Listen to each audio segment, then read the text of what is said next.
Good morning, everyone, and welcome to the Deal Share Live session today in partnership with Investing in Women and Department of Foreign Affairs and Trade of the Australian Embassy. We shall start in 3 minutes. Please feel free to introduce yourself in the chat box. We'll be happy to introduce you and get to know you. And please turn your attention to the disclaimer which now appears on your screen. Once again, good morning and welcome.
Hello, good morning, and once again, welcome to the Deal Share Live session this morning. I'm Arnil Paras. I'm the Avpn Country Director and faculty member at the Asian Institute of Management.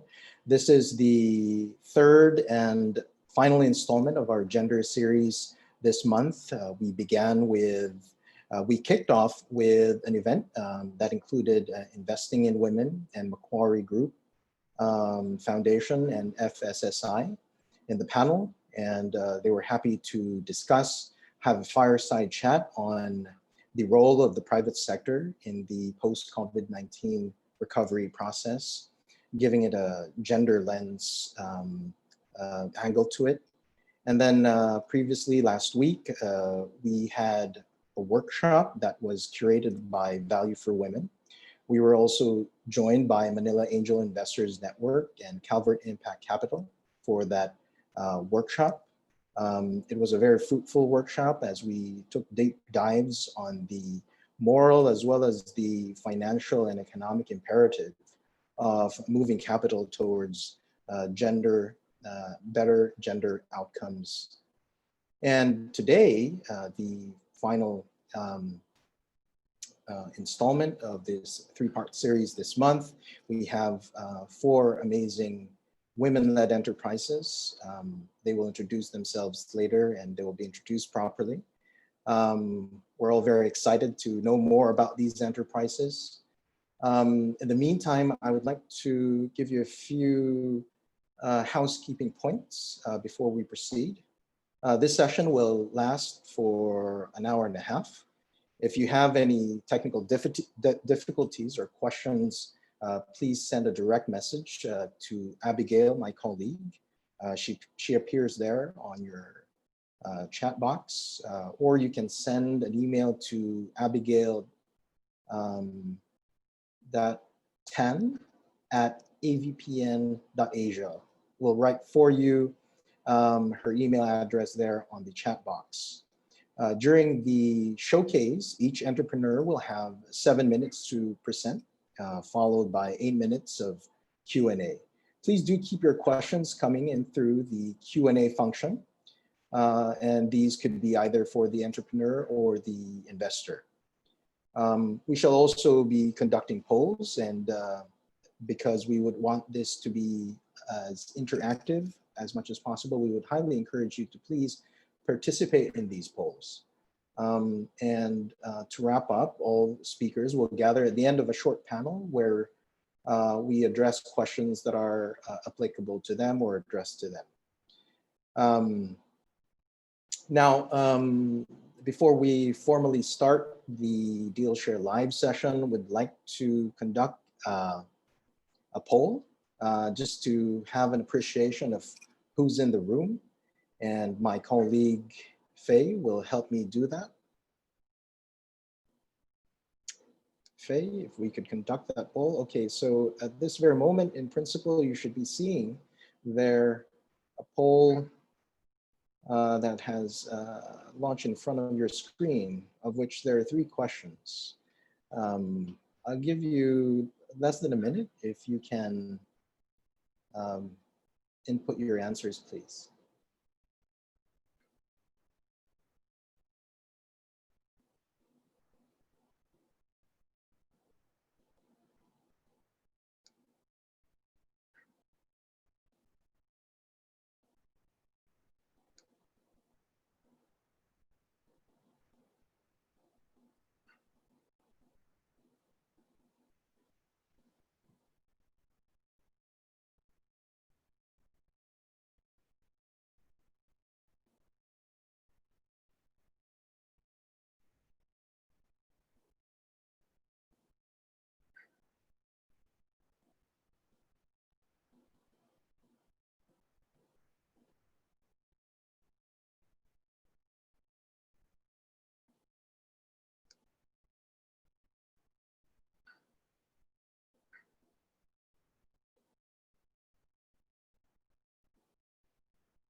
Okay, thank you very much for participating in that poll. And let's quickly go through this. To what extent have you integrated a gender lens into your work? What we see is that we're very happy to see, in fact, that many of you, 29%, have said integrated, have achieved operational and organizational integration of a gender lens into the work that they do.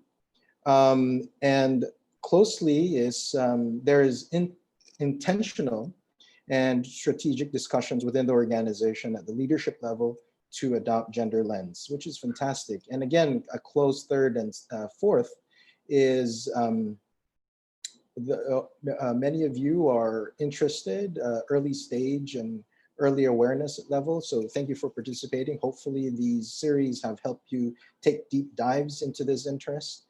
And some are already allocating capital with a gender lens into their investment decisions. Second is gender trivia. Gender diverse firms in East Asia had a blank increase in IRR relative to median, and wonderful. It says here 21% say it's 18%, and 35% say it's 12%. I'm happy to let you know that the 20% in the room got it right. So that's 18% increase in IRR relative to the median. And the third question is gender trivia second. What percentage of businesses in the Philippines are micro, small, and medium scale enterprises? And the correct answer actually is 99.52%, and 9% of those in the room got it right. So this is very helpful as we move further into today's DealShare live session. Again, good morning and welcome. Alongside our partners, Investing in Women and Department of Foreign Affairs and Trade of the Australian Embassy, we're delighted to introduce these amazing women who have set up and scaled their enterprises. Before we do so, I would like to introduce an important person, and we would like to welcome him, Andrew Roll, Director of Monitoring, Evaluation, and Learning at Investing in Women. Andrew oversees the analysis and research which tracks achievements and change across program and informs learning and decision-making. This includes analysis around investing in women's support for impact investing and women's SMEs, as well as workplace gender, equality initiatives, and advocacy around gender norms. Today, he will be touching on some new research IW, or Investing in Women, is launching on impact investing in the region. Andrew, I turn it over to you. Thank you, Anil. I'm just sharing. Can people see the slides? Certainly can do from my end, and most likely for everybody else. Right. Thanks very much, Anil. Thank you. And good morning to all. And I'm pleased to be here and happy to welcome you all on behalf of Investing in Women. For those who may not have heard of us, let me just give a brief introduction. So Investing in Women is an Australian government initiative which works with partners to support women's economic participation in Southeast Asia. And a major strand of our work is around impact investing. We know that globally and regionally, the share of capital flowing to women's businesses is low. We know that female entrepreneurs are out there. We can see them on the screen. And so we work with investors to see how we can influence to bridge this capital gap and provide finance for women to thrive.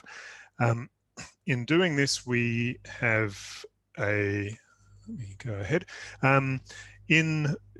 So to do this, we provide blended finance to various investment partners to support them to make investments in women's SMEs, but also to adjust their investment strategies and processes to better match with female entrepreneurs.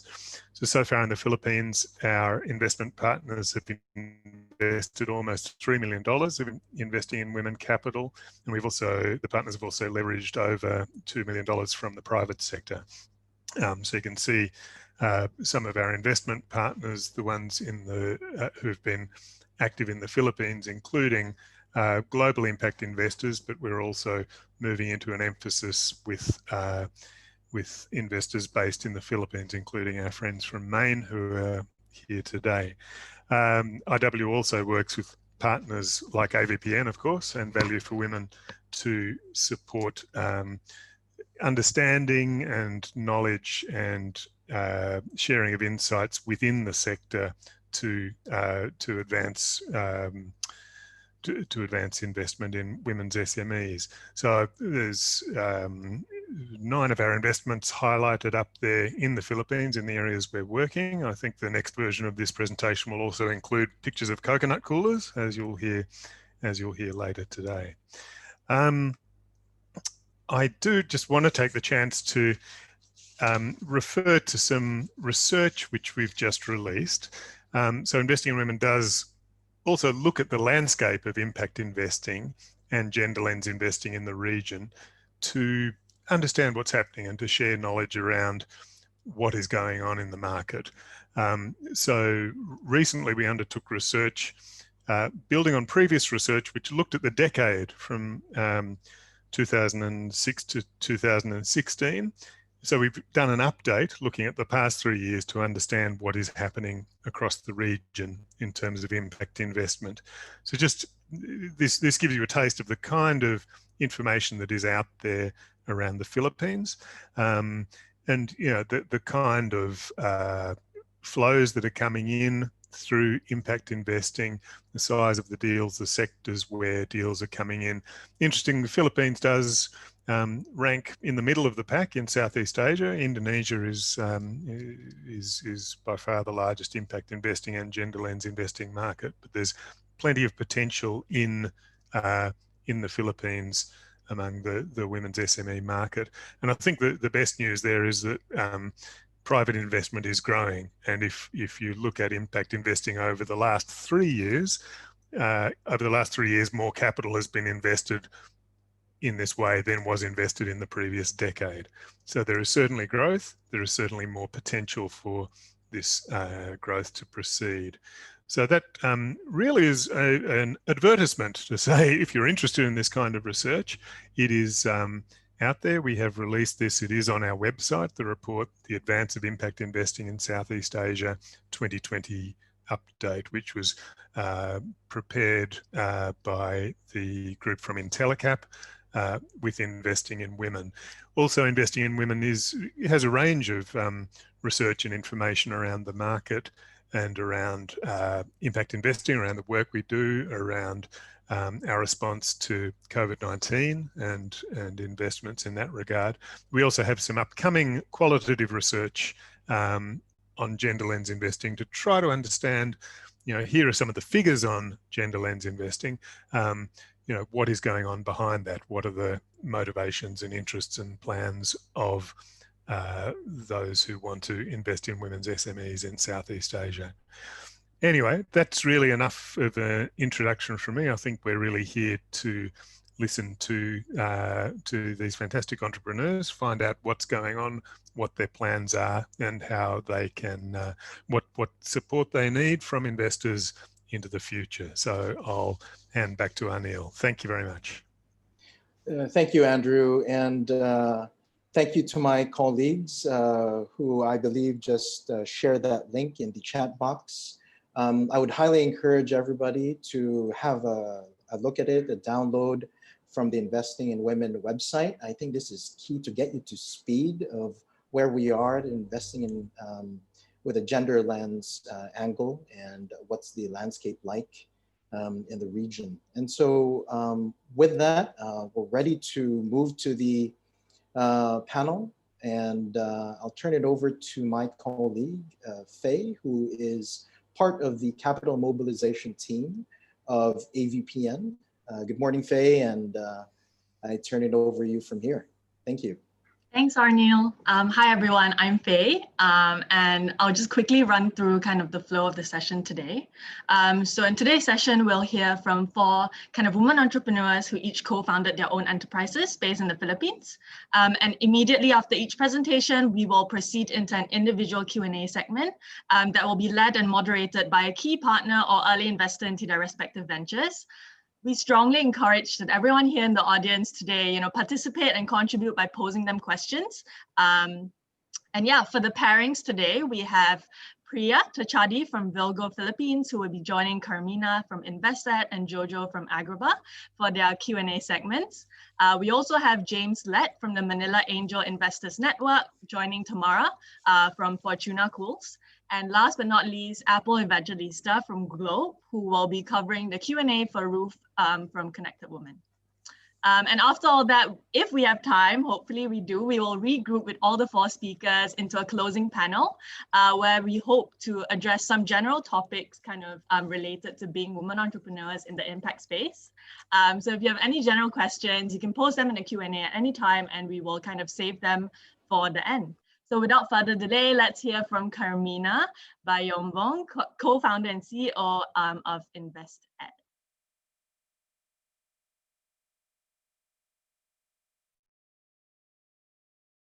Hello, everyone. Hi. Can you see my slides? Yes, we can. All right, great. So hi everyone, I'm Carmina, CEO of InvestEd. We're a fintech with a proprietary risk engine that minimizes risks in student loans with the use of artificial intelligence.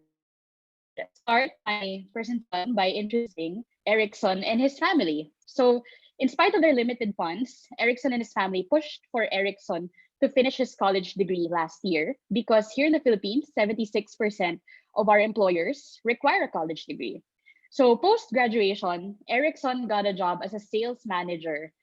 The pay was just enough for him to live, but not enough for his family to be financially secure. So as a high potential dreamer, Erickson had this great desire to lead a better life.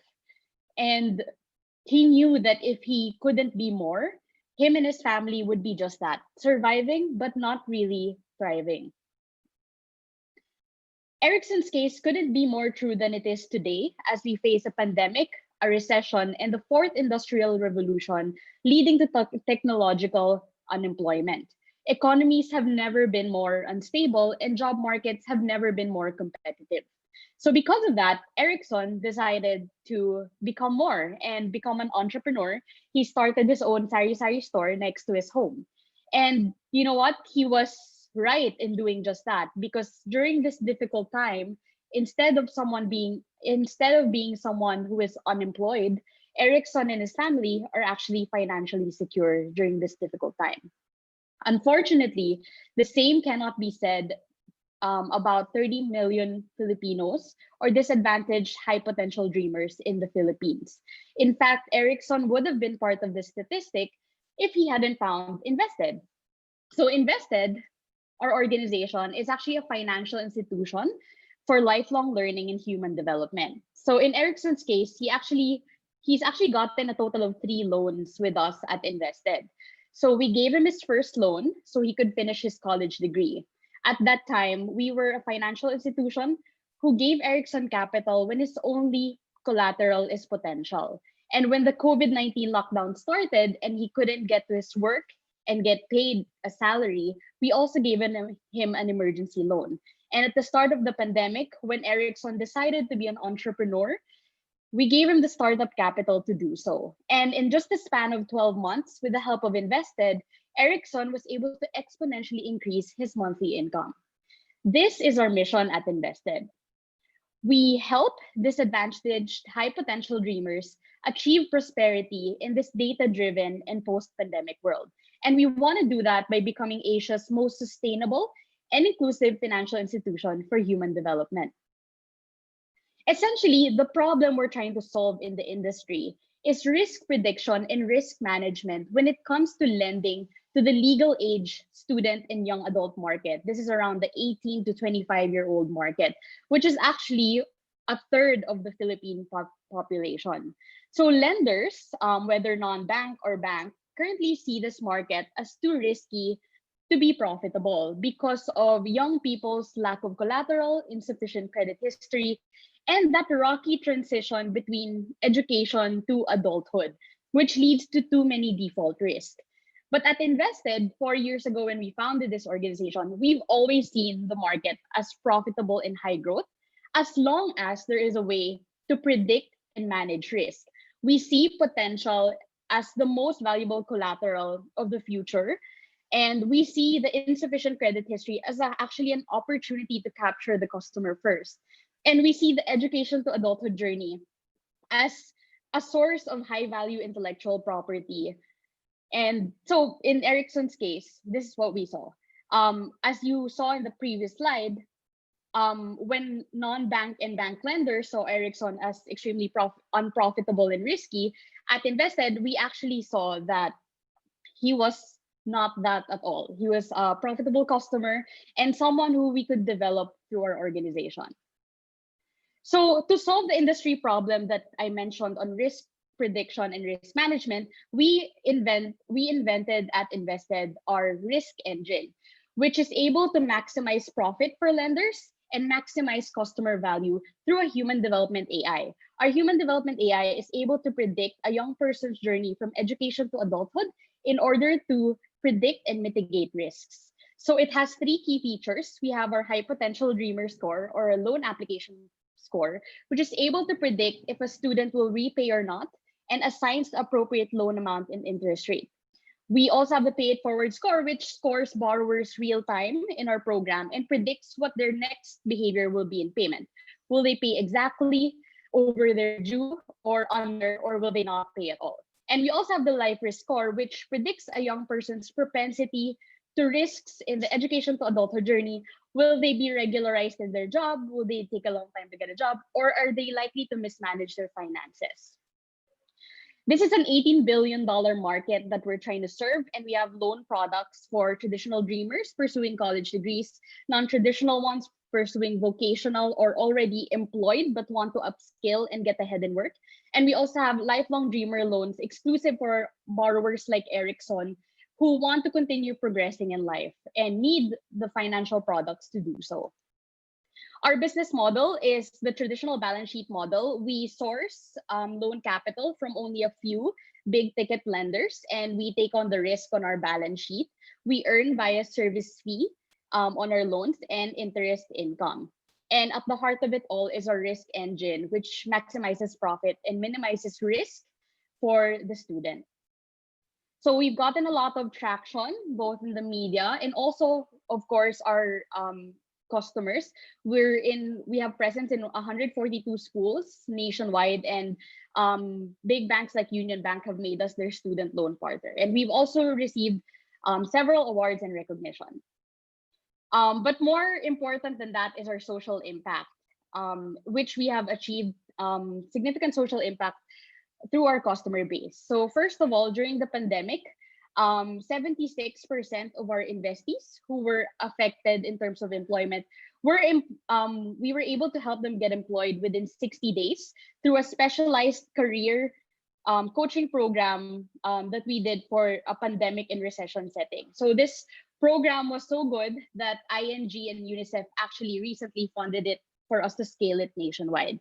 In terms of financial inclusion, 53% of our students were unbanked prior to invested and are now in the credit bureau through our partnership with the Credit Information Corporation, which is a credit bureau in the Philippines.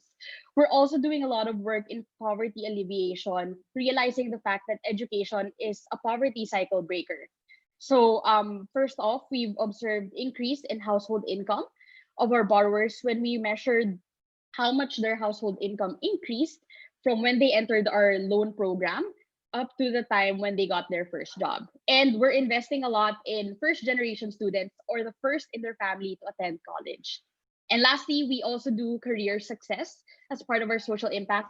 Our graduates get employed on average 34 days, much faster than the national average of 130 days. And a lot of our graduates are experiencing above average starting salary compared to Metro Manila's minimum wage. So right now, we are open to funding. We're opening our Series A round in January 2021. So we're open to investors. We want to use this for 4 key things: engineering and automation for scale. We want to build out and internally train our team. And we want to do R&D for our intellectual property, which is our risk engine. And of course, we'll use it as a loan capital cover in order to keep lending out to students so that we could reach scale in the thousands. We've managed $800,000 in funding to date from both institutional and individual funders. So we have a rockstar team. Our executive team is composed of 5 key people. I have a co-CEO, his name is Ro Replan, and we're both mission-driven individuals, co-founders of Invested, and our advisory board is a multidisciplinary team comprised of experts in investment banking, finance and treasury, microfinance, engineering, corporate finance, and also people and culture. So this is my last slide. We invite funders and partners to contact us.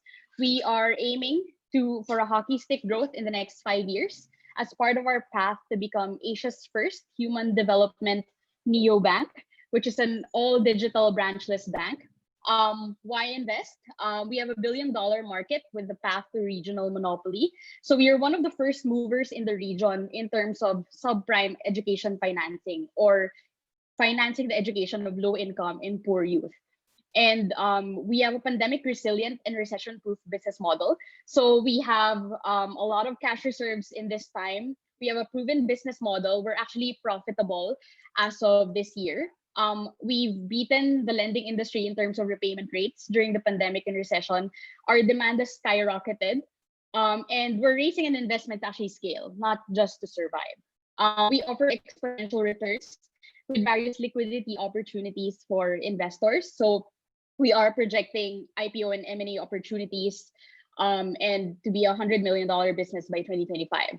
Our IP is novel and patentable, unlike majority of innovations, and we'll also have a lot of spin-offs in terms of products. And most importantly, we're a high integrity and globally awarded financial institution. So we've passed due diligence and audits with top audit firms and academic institutions. This year, our financial auditor is actually PwC. So with that, I hope you guys will contact me after, but we're open to investors, partners, and any other institutions who want to collaborate with us. So contact us via my LinkedIn or my co-founder, Melissa D. So thank you. Great. Thanks so much for that, Carmina, for that wonderful presentation. Thank you. We appreciate that. Thank you for laying out the business model. Please do feel free to type in some questions to Carmina in the chat. But I'm, shaking here in my chair because I've known Carmina for a long time. And one of the first entrepreneurs that I started working with when I moved here to the Philippines 4 years ago, when she had just done her first 12 loans. And I'm so proud to kind of see the progress you've made. So I'll just jump in with a couple of questions. So I think, you've laid out the business opportunity. This is an underserved market that you're very specifically targeting. And I guess, I think you mentioned that you have sort of better repayment rates than, other traditional banks. And, so what are you seeing in terms of, especially this is a difficult year, right? Especially for this segment, for young people who are looking for jobs, who are, just about to graduate. So would you mind sharing a little bit on what your repayment rates are looking like and, how is it looking like in a COVID year? Yeah, that's a really good question, Priya, because when I was starting this business, a lot of the experts I consulted in the lending industry were like, sorry, my nickname is Carbs. So Carbs, yeah. So a lot of the experts in the lending and finance industry were telling me, Carbs, you have to drop your coaching program for your students. Financial institutions don't have this thing. You can't scale with it. But in fact, it's what made our repayment rates so great in this time. So we at the start of the pandemic, we immediately made like a career coaching program specifically to make young people competitive in this environment. And so the brunt of the success of a student loan company is, of course, the employment of your borrowers, not just the first employment, but steady employment of borrowers. And so even those who were laid off, we're able to like get them reemployed. Those who were graduating from our borrowers, we're able to get them employed at a fast rate also, as compared to their peers who aren't part of Invested. So that's one. And then when, even when calamities hit, just this, we actually also released like a risk disaster management module and a climate change module for our students, because also calamities affect repayment, right? So it's like, I think we're a financial institution who accepts that the future is just volatile. And as part of our mission to be inclusive, we're not selecting borrowers that are at risk. We're not filtering out borrowers who are at risk of calamities, unemployment. But what we're doing is like we're accepting these borrowers in our program, and our program, part of our program is like mitigating those risks and being able to predict those risks. So yeah, the lending industry right now it's been very tough, especially with lockdowns.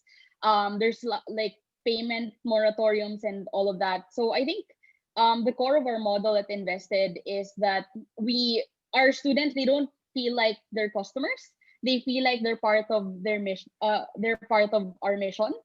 And so in their minds, it's really, they're paying it forward. And in spite of the difficulties of this time, they know that if they keep repaying, similar disadvantaged high potential dreamers like them will get opportunities in this difficult time. So yeah. Okay, fantastic. So there are a few questions that have come in. I'm going to try to get to them quickly. I know we're out of time, but quick question, look, I love to see kind of the newest version of your AI and your risk prediction kind of model. So what is your percentage of rejects today is one of the questions, and what might be some of those factors? Sure. So keep asking me questions, guys. I'll just type my answers since I'm out of time later. But sorry, Priya, the question was your rejection filtering? rate, and how is your your AI kind of, I think you've developed that credit model over the years. Yes. So what we're actually, of course, during this difficult time, we have pushed out an algorithm specifically for the pandemic. And it's very interesting. So in this time, we have become stricter in terms of really screening students, but at the same time, we're also really seeing that what other lenders see as really risky is actually profitable in the lens of invested, because we know how a human will develop. Like, for example, our AI does not just judge what the performance will be in the first loan, right? It predicts how many loans will this person take out with us. If their performance will be rocky on the first loan, it can predict like what the performance will be on the second and third loan, and that makes us our decision making more holistic in terms of the customer, right? So filtering wise, we're honestly we have not been able to accept all of the credit worthy students simply because of a lack of capital.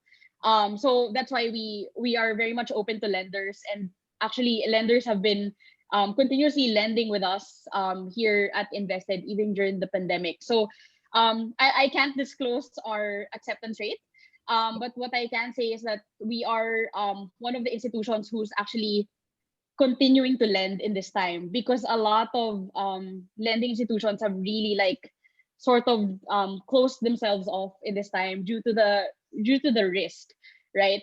And I guess for us as a student loan company, we have really long loan terms for borrowers, like 2 to 3 years, some even 5 years to pay, right? So it's sort of a good thing also, because we know that the pandemic will be over, when they will start to pay, and then what we can do is just take care of them and make sure their transition from education to adulthood is pretty smooth. Yeah. Fantastic. I think our time is up, but okay. I think there's an important question about, you spoke about lending capital and how you need more lending capital. There's a question, there are a few questions for you to answer, Kab, so I'll let you deal. I'll type my answers. Thank you for all the questions. Okay, thank you so much. That was Thanks, Priya. Bye. Back to you, Faye. Thank you so much for the presentation, Karina, and also Priya, but we'll be seeing Priya again at the very end when you moderate again for Jojo. So thanks both. We have a poll up now, and we'll just give it another 30 seconds for the rest of the people in the room to answer really quickly. We'll do the connections after the session if you've indicated interest to connect with her. We'll let that run for a bit more. And while we wait for that, I'd just like to quickly introduce our next speaker, which is Ruth, co-founder of Connected Women. Ruth, you may sort of begin sharing your slides.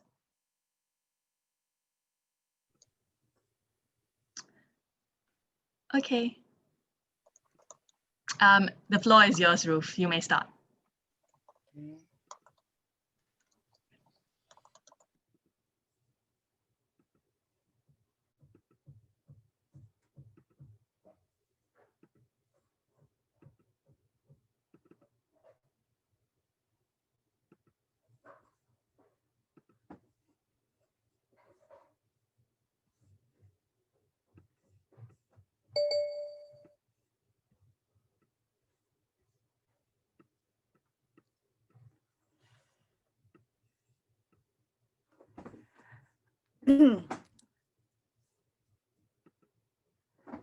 Hello, everyone. I'm Ruthie Owen. I'm the co-founder of Connected Women.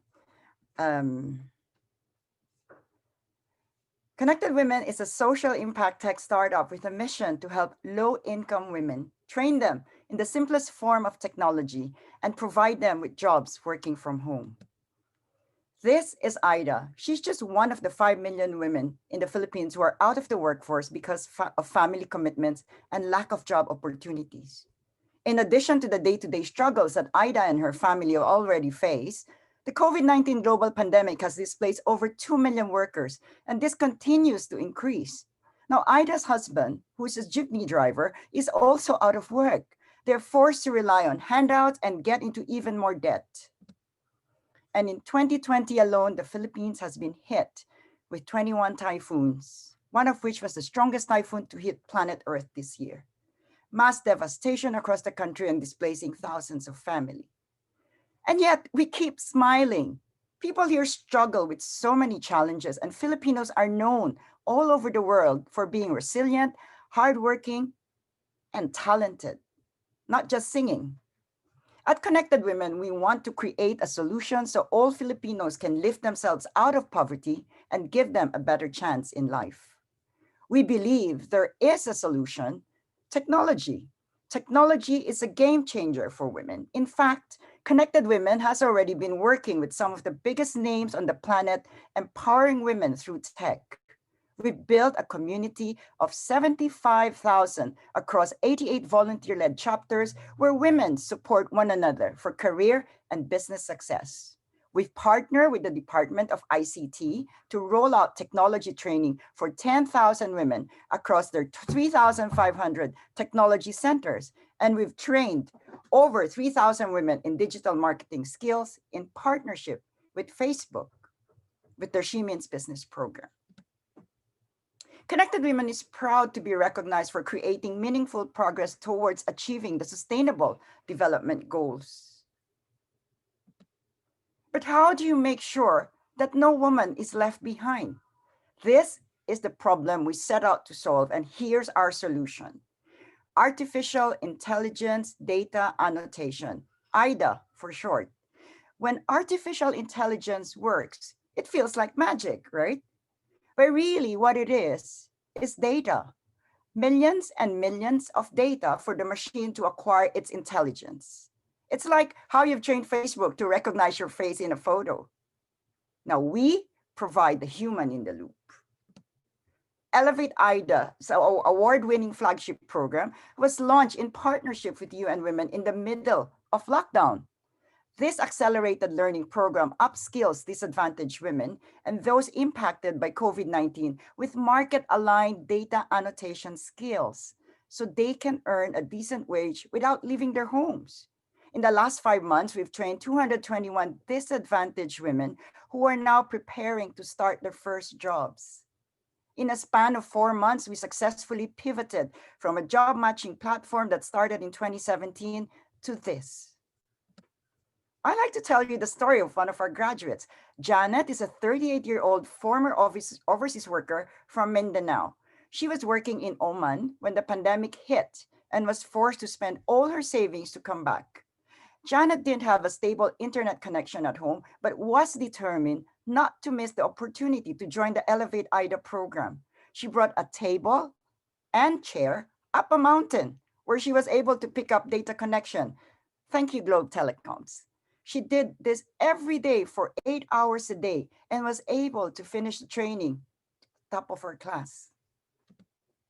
Filipinos are passionate, hardworking, and resourceful. In fact, our biggest export is our people. The thriving BPO industry and millions of overseas workers demonstrates this. 76 million out of 100 million people in the Philippines spend 4 hours a day on social media. They are not technophobes. We intend to convert these opportunities for them to earn.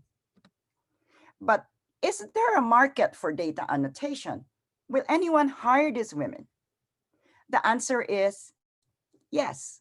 The data labeling market is estimated to reach $2.57 billion by 2027, and our Connected Women, including Ida and Jeanette, are ready to be part of that growth. Imagine if we can convert those social media online hours to jobs and earning opportunities. As part of our pilot, we reach out to hundreds of AI companies on LinkedIn about our program, and 10% expressed their interest in working with us because our biggest attraction is our mission to help low-income women, and of course, our collaboration with UN Women. Prospective clients are attracted to our mission, like Microsoft said, we're excited to explore a long-term collaboration with Connected Women to train women and provide them with jobs in data labeling within our ecosystem. Great Parrot says, what attracted us was that Connected Women is helping low-income women in the Philippines. Right, so how do we make money? Connected Women's goal is to make sure that what we do is sustainable and scalable. Our business model is technology and AI companies hire connected women, pay us a competitive per task price, which starts from anywhere between 2.5 US cents, depending on the complexity and specialization required. Millions of digital tasks are then distributed through a fast-growing pool of well-trained, highly motivated data annotators who are given flexible work hours and paid a decent wage. Connected Women offers a unique combination of managed service plus community plus social impact. Direct competitors would include Samasource and Cloud Factor, who also offer impact sourcing models. Both have raised significant investments. Our competitors could also be potential clients or partners. Our major strength is our focus on women and strong presence and extensive knowledge of the Philippines. We are gaining fast traction with organizations that recognize diversity and inclusion, particularly in technology, as a key driver of CSR. Data from World Bank shows that when women have control of household income, they spend it on food and education. So our solution is not just about empowering women, because when you empower, you lift up families, children, and the entire communities. We believe that this solution is something that we can scale in the Philippines and bring to other markets. We could not do this alone. And thankfully, our partners believe in what we do. We want to create long-term, meaningful partnerships that help us achieve our mission. We've raised $500,000 from angel investors so far, and we're raising additional $500,000 to train and provide jobs for 1,000 women by the end of 2023, break even in 10 to 12 months, return profits of 1.3 million by end of 2022, and 4.4 million by end of 2023. Our team is made up of the brightest minds in business and technology who believe that we can make a difference through inclusive innovation. My co-founders, Gina and Bobby, quit their jobs in Singapore to come back to the Philippines to do this. I have a day job, building wind farms and solar farms, but this is my passion. This is Ida, and she doesn't want to rely on handouts or aid. Giving her access to a job gives her opportunity and dignity. Support Connected Women and help us create solutions for women in the future of work and ensure that no woman or her family is left behind. My name is Ruthie Owen, and we are Connected Women. Great. What a great presentation. Actually, what a very timely initiative, Ruth. Really notable as well that Connected Women is designed to be delivered in a virtual manner. So especially now that we are all stuck at home on lockdown. So I guess before we proceed with the Q&A, I just wanted to thank you, Ruth, and your entire team in ensuring that Filipino women continue to be empowered with such critical digital skills. I have a few questions that I would like to throw to you right away. So I guess first question, Ruth, how do we gather the community of women? We've achieved a lot already, 75,000, which is a huge number. Yeah, so we have this community behind us, 75,000 women, and we're growing rapidly. But really, the profile of IDA is the pilot we did with UN Women. We had household help, senior citizen. We had displaced COVID worker, displaced OFW, overseas Filipino workers, disabled person. This is the profile. And we work closely with the local government units in the Philippines. We started with a conflict area in Mindanao from Isabela, Basilan. The mayor was so proactive. She sent 20 women to be trained in IDA. And when she spoke, she said, we we don't want to be beneficiary forever. We want to be contributors. And right now we're talking to the LGU, the local government unit, the city of Quezon City. Mayor Joy Belmonte is sending about 100 women to be trained. And she sees these as a catalyst to get women in STEM. So with this, while we're at it, what support do we provide? So please walk us through the training components. Yes, so we have partners. We have, of course, Globe, we have Smart Telecoms, and then we have UN Women and Sanofi. So we have corporate sponsors that come in and we pay the women while they're being trained. So we pay them between $5 to $10 a day, every day while they're trained for like 2 weeks. And so that means they don't have to worry about, buying food on, there's no money. And so then they're able to focus and so it works for them. They love it every day. If I can show you a video of what these women have said, it'll really like break your heart. I'm sure. So I guess last two questions from my end. In connection with social impact, after the training, what do they gain? What happens to the skills? So our mid to long-term intention is to get them to be the pool of data annotators for connected women, so that when we get jobs from tech companies, we in turn give it to them so that they get a living wage, right? They're not taken advantage of. But while they're being trained, they're also trained to be employable. We teach them how to write their CVs. We teach them how to use Zoom, for instance, because our trainings are all online, right? So it's Zoom, and the on-the-job training is on Messenger, Facebook Messenger. So they become technology, and you'd be amazed when they graduate, they come out and they feel like, one of the ladies said, I feel like a professional, right? And one of the ladies said, I've never worked since I got married, but now my husband lost his job and I told him I'm able to contribute, and I feel so much better getting up in the morning every day. That's really good news. I guess as we conclude the session, Ruth, kindly share any final words. And to those of you who sent in your questions via the chat box, we will get right into it after the session. Thanks, Apple. So yes, I've said enough, but really we welcome anyone that wants to collaborate, wants to invest, wants to do something to change the lives of women in the Philippines. And we all survived during this pandemic through technology. And we at Connected Women know that it's only through technology that we can sustain and scale helping women. So there you are. Thank you very much for your time, for listening to us. Thank you very much. And I'm Apple again from Globe Telecom. Thank you. Thank you, Ruth. Thanks, Apple. Thanks so much, Ruth, for the enthusiastic presentation. It was super interesting to hear. And also thanks, Apple, for moderating the Q&A. Yep, we've just launched another poll. So please take the time to input your answers, and we'll connect you with Ruth and the Connected Woman team if you've indicated interest to connect. In the meantime, I will introduce our next speaker. So we have Tamara Meckler, co-founder and COO of Fortuna Cools, to deliver her presentation. Tamara, you may start sharing your slides in preparation. I am not able to share my slides right now. It says the host has disabled. Oh, okay, one second. There we go. It should be enabled now. Thank you. Yes, thank you. All right.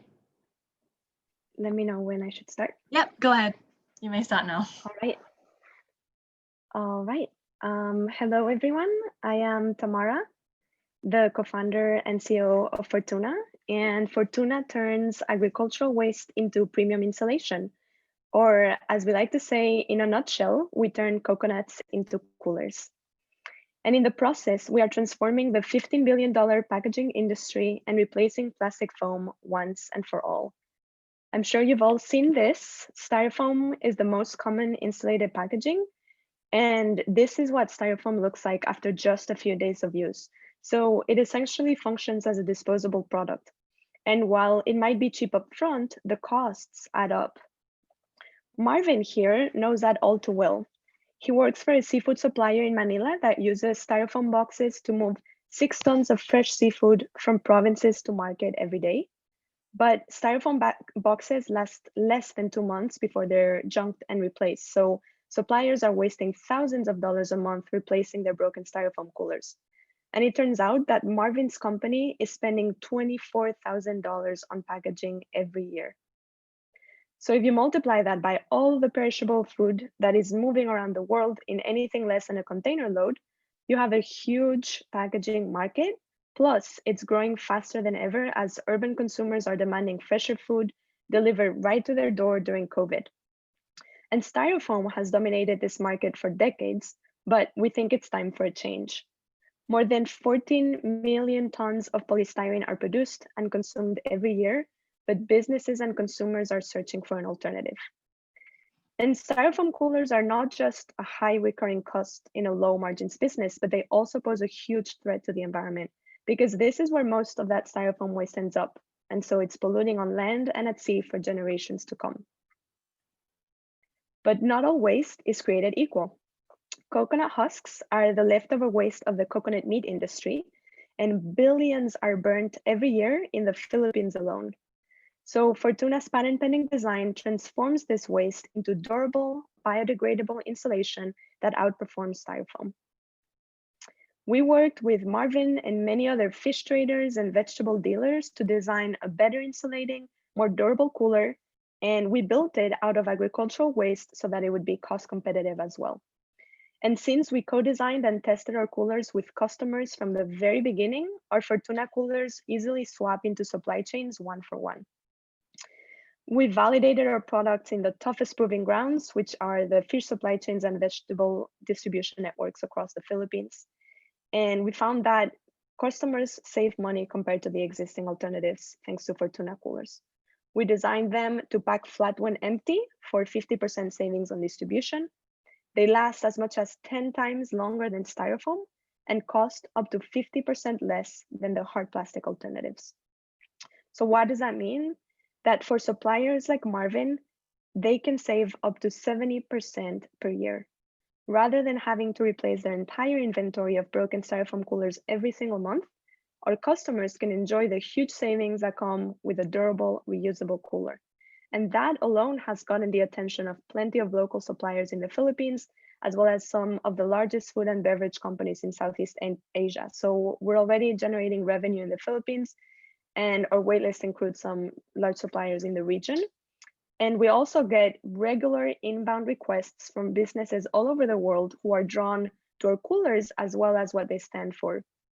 Because we also have a great story, since impact is built into every single cooler that we make. That's because Fortuna coolers reduce the amount of plastic on land and at sea, but there's more to the story. Upcycling coconut husks turns a waste stream into a profit engine for coconut farmers and also avoids tons of CO2 emissions from incineration. And we support manufacturing jobs in rural Filipino provinces where unemployment is at an all-time high. We just raised our seed round, and the next 12 months are going to be all about scale. We will be building our sales team, launching marketing campaigns, and taking on new markets. And we are working through industry associations and business accelerators to scale up from 12 customers in the Philippines to large regional grocery stores, groceries and delivery services, and moving from one-time orders to recurring, consistent commercial offtake agreements. And that's only part of the story. We're also building out a consumer model that will raise our profile and production volumes across the board. The consumer market is a really exciting opportunity. Outdoor lovers everywhere are looking to cut down on their personal plastic consumption, but recreational cooler companies just keep adding more plastic to their designs, as you can see on the screen. And our only competition so far is disposable paper pulp models that get a lot of hype because people are looking for these sustainable alternatives, but they don't perform so well, so they get pretty bad reviews. So we are excited to launch a recreational cooler in 2021. So how did we get here and who are we? David and I founded Fortuna as graduate students at Stanford University's design school, where some of the best products in the world are born. And we are an interdisciplinary team with experience launching products, and our backgrounds are in startups, consulting, sustainable development, behavior change, and design. And over the last few years, we have built a diverse sales and support network across Asia and America. So we have really amazing advisors and supporters. And while our product is unique, we do have inspirational precedents in North America. Very Cool and Kodiak have had a really great success with their compostable packaging inserts, growing to $100 million valuations and acquisitions by legacy packaging companies that are trying to stay ahead of the market. And Wiser demonstrates how agricultural waste and positive market trends can be turned into profit within a decade. And we have a better performing product with positive gross margins from day one and a totally untapped market in Southeast Asia. So if you're a fresh food business excited about cost savings, sustainable packaging, or an early stage investor who believes in this inevitable industry-wide evolution, we'd love to talk to you about the future of packaging. We are aiming to change an enormous old-fashioned industry and love to welcome people into our journey. So with that, I'll stop sharing my screen and open it up to questions. Thank you for that, Tamara. That was incredibly detailed. But so what I'd like to do, and for those that are watching, I'm James Lett, I'm the Executive Director of Maine. We're a backer in the seed round of Fortuna, so we're massive fans of what they're trying to achieve, not just from an impact terms, but from as investors. But what I'd like to dig into tomorrow, we've only got 7 minutes, so I'll be a bit cheeky, and you can type some of the questions in, so I'll ask some of my questions. But I'd like to dig into impact because that means, a lot to me personally. But you've mentioned some of the triple bottom line aspects, some of the environmental aspects, and I understand that Stanford University's completed a life cycle analysis of the coolers. Can you quickly tell us, sort of high level, what they found? Yeah, sure. Thanks, James. So for us, it's always been about the triple bottom line from the very start. We have very ambitious goals to make our company profitable and sustainable in the long term. And equally as important for us is to ensure that we continue to have a positive impact on both people and the planet. And so what that entails is being very thoughtful and rigorous about how we measure and monitor our impact across all of our operations.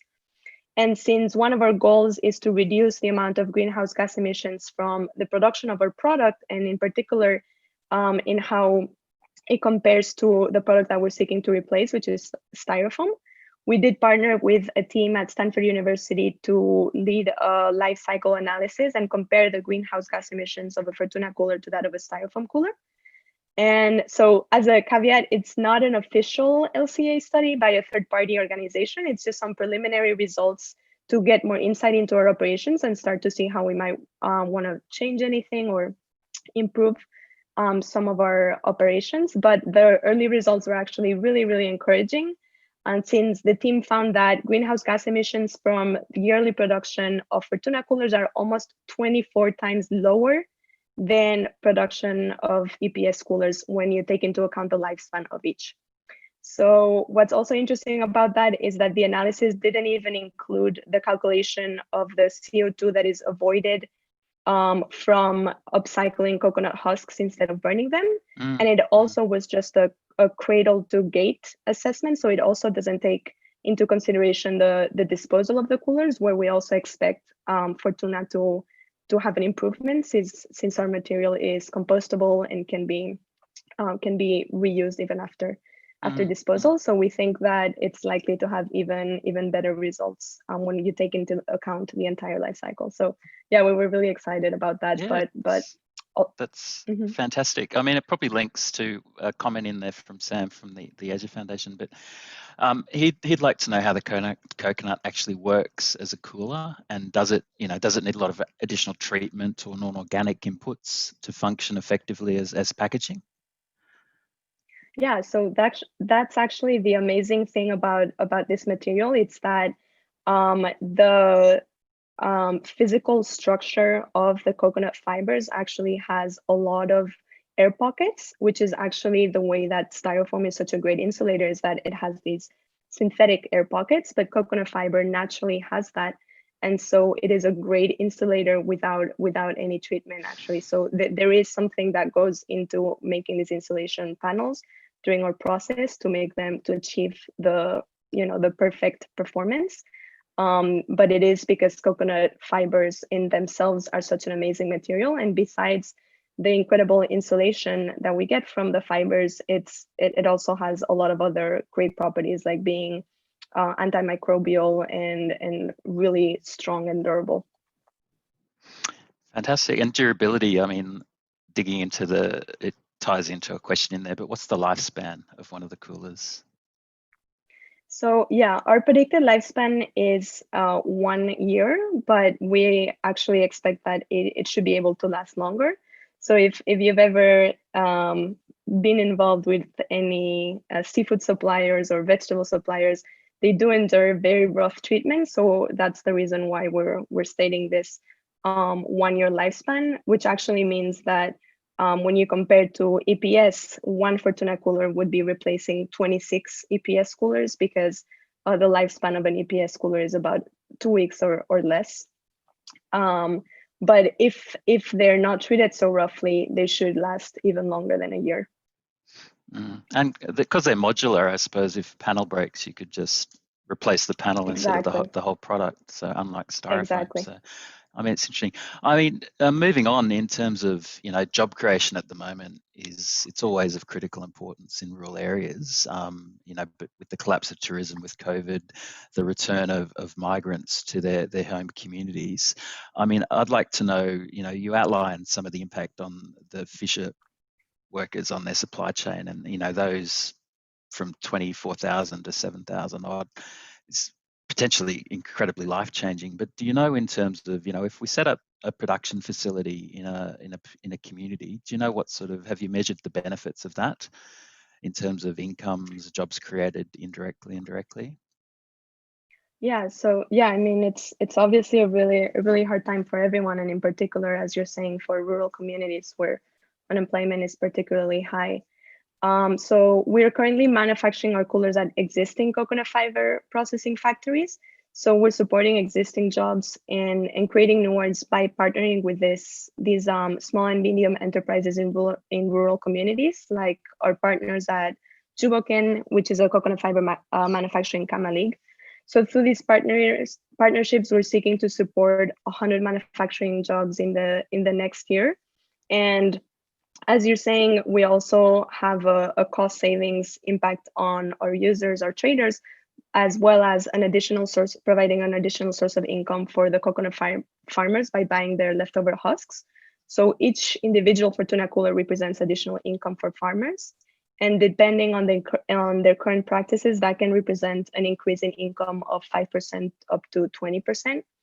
And coconut farmers are actually the poorest segment of the Filipino population, with 60% living below the poverty line. So turning something that for them used to be waste into a source of income is a really powerful and straightforward way to support smallholder farmers. In terms of setting up our production facility, it's not something we're looking into yet. We are working through these partnerships, as I mentioned, in the rural communities, but that would be another huge opportunity to create even more jobs. Yeah, and the scalability, I mean, it's, I mean, obviously we care about the Philippines, but this isn't simply an industry that can benefit the Philippines. The scalability across Asia and the Pacific with coconut farms in all these countries, it's certainly some great expansion potential for Fortuna there. Yeah, that's exactly right. And you're right, the impact can be scaled there as well. So we've probably got 4 minutes for one last question, but as investors, we're attracted to your exposure to two distinct markets, as well as the impact that derives from each. And on the retail side, you achieve significant impact not just from replacing plastic, but there's significant impacts for your bottom line, because you're a premium ethical brand. And I don't know if the audience knows, but in America, the basic plastic cooler retails for $25. But then when you get into the premium, which is still plastic, they can retail the same size model for $300. So, there's a sizable market there that Fortuna can capture. But, what's the next step for Fortuna? I mean, you've got the seafood supply chain, the vegetable supply chain, home users, and there's also a question in the Q&A about, what other markets, what other opportunities do you think in the longer term, once you win your first market, you can look at? Yeah, no, that's exactly right. We're very excited about the consumer market because it offers opportunities to grow our brand and position our company as a leader in sustainable insulation. And we can, by building excitement around this new material and creating a community of people who really love our brand and what we stand for, that buzz and reputation can also translate into, pushing a lot of these companies to be making the switch away from plastics. And so with these two markets, the conventional insulated packaging and recreational consumer coolers, I think will probably keep us busy for a while. But coconut fiber waste is a super exciting material. As I was saying, it has a lot of really amazing properties. So there's a lot of potential there. And we essentially envision using this material anywhere that styrofoam is used. So that includes thermal purposes, as in our packaging, but also sound insulation for construction, impact resistance in non-insulated packaging, for example. So there's a whole world of opportunities out there, but we believe we found the best avenue to popularize our brand and our products and then continue to go from there. All right, thanks, Tamara. I think we're out of time, but you can type your questions there. And for the audience, you've probably just been popped up in your face with a new survey, but please, if you'd like to talk to Fortuna, Tamara, love you to engage. Please hit yes. And thank you again for your time, Tamara. Thanks, James. Thank you so much, Tamara, for the presentation, and also James for the great questions that you've asked her. So yeah, we will give a few more seconds for the poll, the third poll. And then in the meantime, I will introduce our final speaker for today, Jojo Gumino. She's the co-founder and COO of Agraba Ventures. Jojo, you may begin sharing your screen in preparation for your presentation.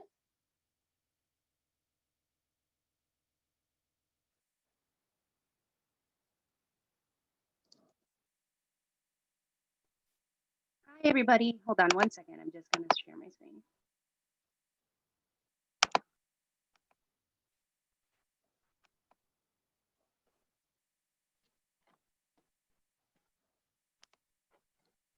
Can everybody see it? Yes, now we can. Go ahead. Great. Hi, everybody. I'm Jojo, co-founder of Agraba. And at Agraba, we believe that agriculture is one of the world's most important technologies. From the breakfast you ate this morning, to the cotton t-shirt you may have put on, even to the toothpaste you used to brush your teeth, agriculture played its part. Furthermore, agriculture protects us from diseases. It employs more than 40% of the global workforce, supports over $5 trillion worth of global markets, and it drives advancements in countries like the Philippines. However, the Philippine agriculture value chain is very complex and inefficient. In some cases, there are up to 7 layers before farm produce reaches an end consumer, with farmers getting the smallest profit share.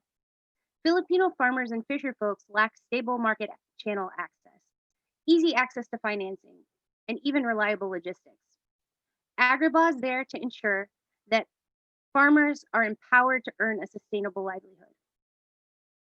By reorganizing the chain and streamlining processes, Agraba significantly stabilizes and increases farmers' incomes, providing better quality produce to end consumers at affordable pricing, all while reducing waste along the chain. Agraba acts as a managed service provider that offers improvements in agriculture trade, financing, and logistics. This is how big the Philippine agriculture market is, and Agraba addresses its needs through a transactional business model with 3 revenue streams. Agraba work for purchasing platform, we earn 3 to 12% of the total contract price per transaction. For Agraba Logistics, we earn 10% of the logistics costs for any logistics that we coordinate. And for Agraba Finance, we earn 1,000 pesos for every successful referral to our financial partners. We actually started transactions in February of 2019 with cut flowers. And to date, we filled over 900,000 units of cut flowers with a gross transaction value of over 186,000 US dollars. We're supporting cut flower farmers in communities nationwide here in the Philippines, from Benguet, Bicol, Pampanga, and Tarlac. In March of 2019, we started transactions for seaweed. There we go. For seaweed, and to date we've supplied over 205 metric tons of seaweed to our institutional clients. This generated gross transaction values of over 306,000 US dollars, and we've helped over 1,500 farmers, notably with 40% of them being women. Our coastal seaweed farming communities that we support are primarily in the Bicol region, in Camarines Sur, Camarines Norte, and Sorsogon, but we also support coastal seaweed farmers in Eastern Samar as well. Now, due to COVID-19, the response there, Agribot added an additional commodity variety in March of 2020. To date, we've supplied over 65 metric tons of fruits and vegetables with a gross transaction value of over 52,000 US dollars, helping over 800 farmers spread across Benguet, Nueva Vizcaya, and the Bicol region to move their produce even during the lockdowns. Agribot positions itself as the Philippine market leader for B2B high volume agricultural procurement. And our go-to market strategy is both to increase the volume we're able to fulfill, as well as the amount of commodities we're able to supply to our clients.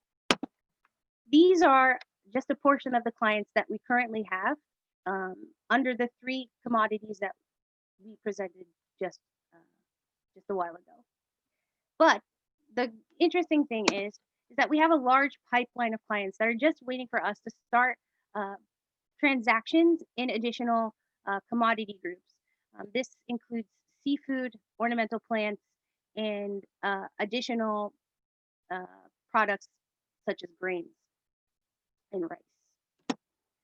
So in terms of our social impact, Agribot not only helps by providing technology platforms for farming communities and fishing communities or enterprise clients, we actually also provide to our farming communities additional developmental resources in terms of training or access to the benefits that they're able to obtain through our government partners. The end goal really is to help them increase their production and also increase their recurring orders. So all of the transactions that come through the Agribot system are really meant to be long-term recurring transactions for our farmers, which is why we've heavily focused on building strong relationships. This is all to help stabilize and increase their income. Currently, in terms of the characteristics we're tracking within our platform, we're looking at the educational attainment of our farming communities, if they're 4P beneficiaries, if they're indigenous people, and also the diversity in terms of the genders of our farmers. And we actually project that the diversity will continue to increase and trend towards additional female farmers in this regard, as well as indigenous people. In terms of what else we're tracking is how many farmers we've reached. And our goal for year 1 was only 500 farmers, but we well over past that mark. In terms of onboarding them onto the digital platform, it's still an ongoing process as we continue to improve the platform and onboard them continuously. So currently we're raising 250,000 US dollars as a seed fund, and this is actually to build out or grow our marketing and sales team.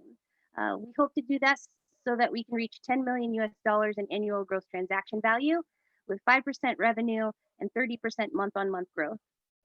More importantly, with the funding, we'd be able to support additional farming and fishing communities nationwide here in the Philippines, while also providing additional jobs in the provinces.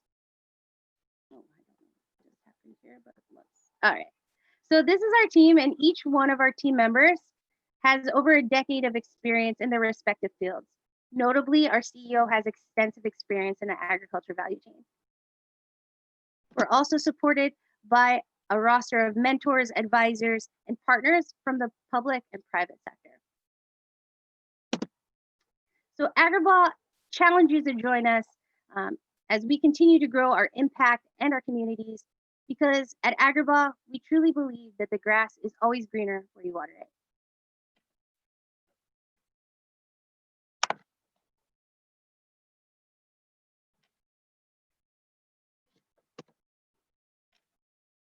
Sorry, I was still on mute. Hi. Thanks, Jojo. Thank you for that wonderful presentation. Thank you. We appreciate it. You know, Jojo, sorry, there's a little bit of an audio issue, I think, but, you know, Jojo is based in the region which was just hit by 2 back-to-back typhoons quite badly. And, you know, all the infrastructure is just coming back up. So, you know, just for a bit of context. And Jojo is a part of Wilgrow's accelerator program for women-led businesses in the Philippines, VRISE, and, you know, we're very, very excited to work with the Agrabah team. So Jojo, you know, you touched on quite a few interesting things, but this pandemic, if anything, has definitely brought the focus back on agribusinesses and the potential for growth. So I want to kind of just touch on that. Your investment ask is really to kind of grow your marketing and sales team, which means, you know, your pipeline of institutional buyers that you're bringing on board, there is huge demand there. So can you give us a sense of, you know, what what the next kind of, 24 months will look like for you? Do you already have a pipeline of buyers? And, you know, are you able to fulfill those orders? So what is that growth plan looking like? Sure. So we actually plan on growing the marketing and sales team in order to support additional clients for not only the commodities that we're currently transacting already, but in the pipeline right now is actually starting for seafood, for export market clients, as well as for bamboo. And so right now we're in the development of ensuring that the farming communities for those 2 commodities are starting to be stabilized in terms of any of the pain points that they face within the community first, so that they can easily, continuously supply to those clients. In terms of that, in terms of the growth of our team, it really is to be able to have additional headcount on the ground within the communities to be able to support them in their needs, so that they can help in turn Agrabah be able to connect the farming communities with additional resources through the rest of our partners, specifically within the Department of Agriculture as well, just to organize things like training or providing free seeds, things along those lines. Fantastic. So, so that's great. So you have kind of the demand side quite sorted out. On the supply side, and let's talk a little bit about the impact on these communities. I also know that many of the farming communities were affected quite badly in the typhoon, and you've been quite active on the ground for the response. But, I think one of your slides had, I think your main goal is really to increase the income of the smallholder farmers, right? So can you give us a sense of, how are you measuring that impact? How's your model directly addressing that? I know the overall approach is a platform approach that you look at, try to eliminate the steps, right, between the farmer and the end customer. So, your current community of 500 farmers, what is the impact that you've created and how are you measuring? So I can actually talk to you on that point a little bit, in the sense of how we work closely with those farmers. So for example, for cut flowers, the need from our clients is actually even larger than sometimes what our farming communities can supply. So for us, it's not only to grow those communities, but also to help increase their quality and the volume that they're able to supply to clients. In order to do that, we need to really be on the ground to see, like, what are the things that are lacking for them? Is that financing? Great, then let's work on getting them financing so that they can increase the volume. Is that the quality?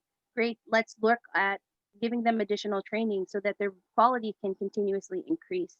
Because the best part about this is to really be building relationships with the farmers and the clients so that it's continuously recurring for them.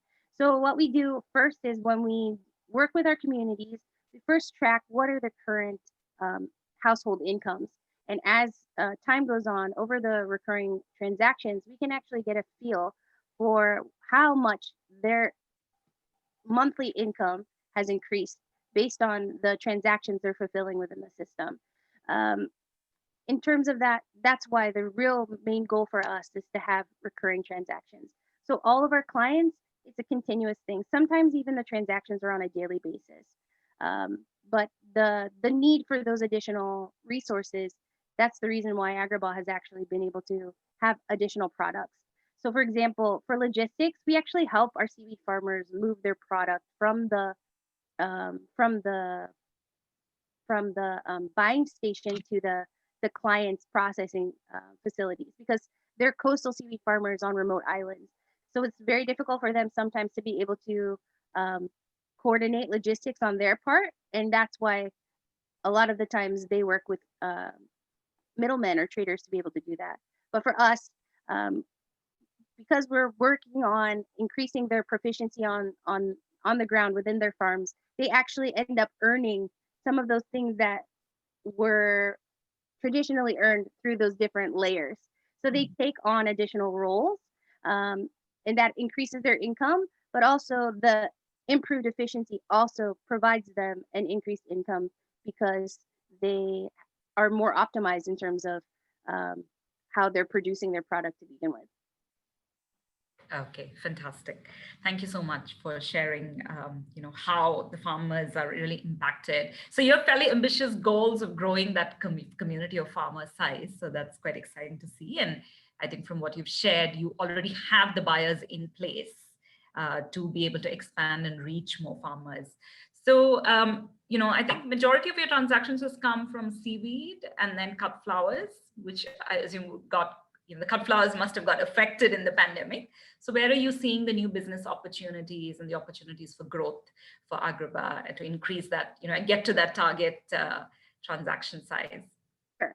So the reason why we've chosen these commodities specifically is because they're high value crops, which means farmers have the ability to earn even higher income. In terms of the growth there, what you were mentioning, we're looking at increasing the transactions for seafood and seaweed as well. All right. Could you just also repeat the end part of your question? No. I was asking, where do you kind of see the growth opportunities? I think you kind of answered that. And there are a couple of questions that have come in, which I'll take quickly. So I think one would be is that you're cutting out a lot of layers, right?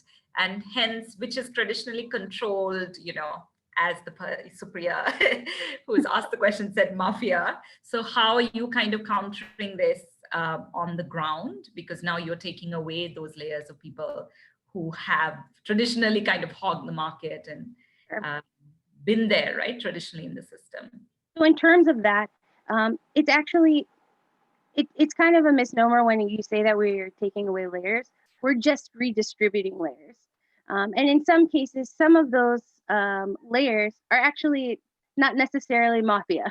Sometimes they're actually really doing a great job, and they're actually sometimes the first people to be at the need of the farmer, especially during times of calamities.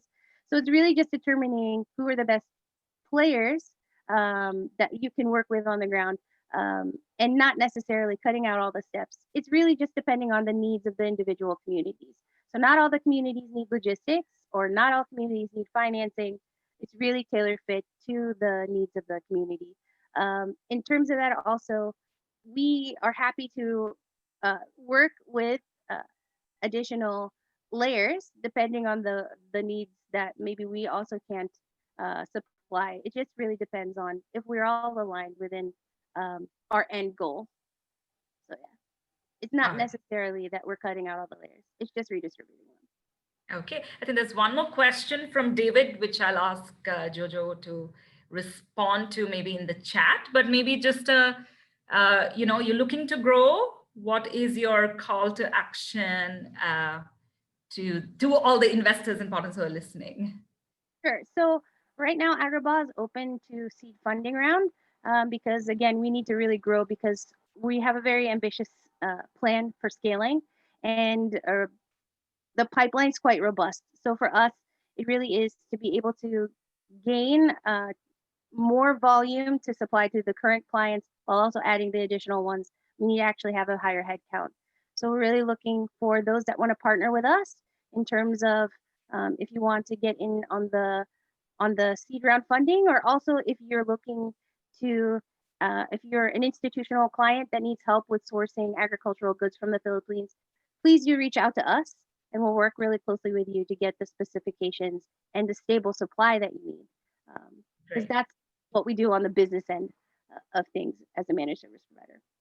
All right, fantastic work, Jojo. Thank you so much for your presentation and for your ask. Again, I'm Priya Tachadi from Will Grow. We're an early stage incubator and investor.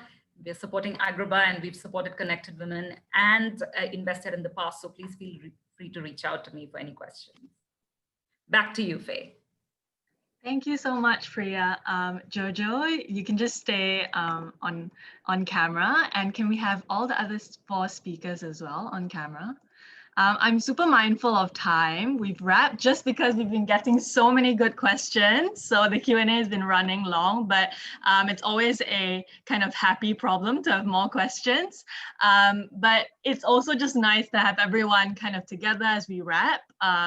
And perhaps I'll just pose one closing question because we're 3 minutes to the end time.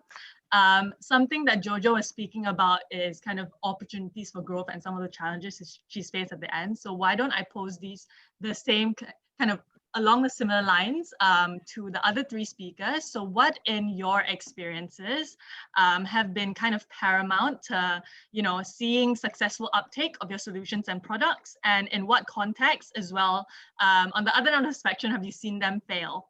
So perhaps Tamara, do you want to go first? Yes, but could you say the question again? Sorry, I missed the first part of it. Yeah, sure. Just what in your experience have you is paramount for a successful uptake of your solutions or products, in your case products? Got it. Yeah. Okay.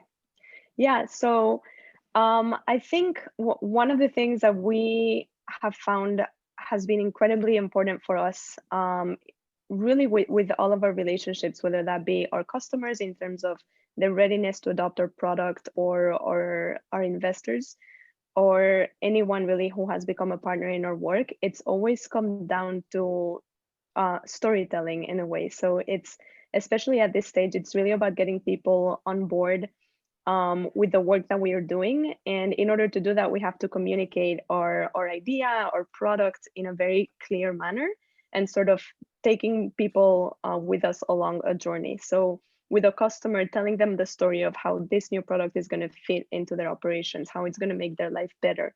With an investor, really sharing this vision of the world that we're trying to build together. And so when we do that, we have noticed that people not only want to hear the end to the story that you're telling, but more importantly, they want to become a character in your story. And so that becomes very, very powerful. Great, thank you. Ruth, would you like to? Yes. Yeah. Thanks, Faye. So yeah, like I mentioned earlier, Connected Women started as a job platform targeting MSMEs, matching them with virtual assistants. As you know, just as we were about to scale, the pandemic happened, and of course, the first casualties were the MSMEs. But in the middle of the lockdown, we pivoted. We pivoted into training women into data labeling, etc. And we never looked back, because this is a promise for something that will be long-term for helping, especially low-income women, right? And we know we've proven it. The pilot has proven that 70 women of different backgrounds, especially the underskilled, can get into STEM. So our challenge now is how to reach to as many clients as possible, like commercial. We need to hire commercial people to reach out and to be able to get the jobs, so that these women can translate that to income. All right, thanks. And Carmina? Hi everyone. Thanks for listening throughout the panel. But this has really been a difficult year, right? Especially for us at Invested, we're fintech, but also operating in the education sector. So we were in a sector, finance and education, that's been drastically changed during this year. And I feel that a lot of our traction and success during the year, I think the opposite could have actually happened if it weren't for the fact of that our team really has like innovation built into our culture. So we've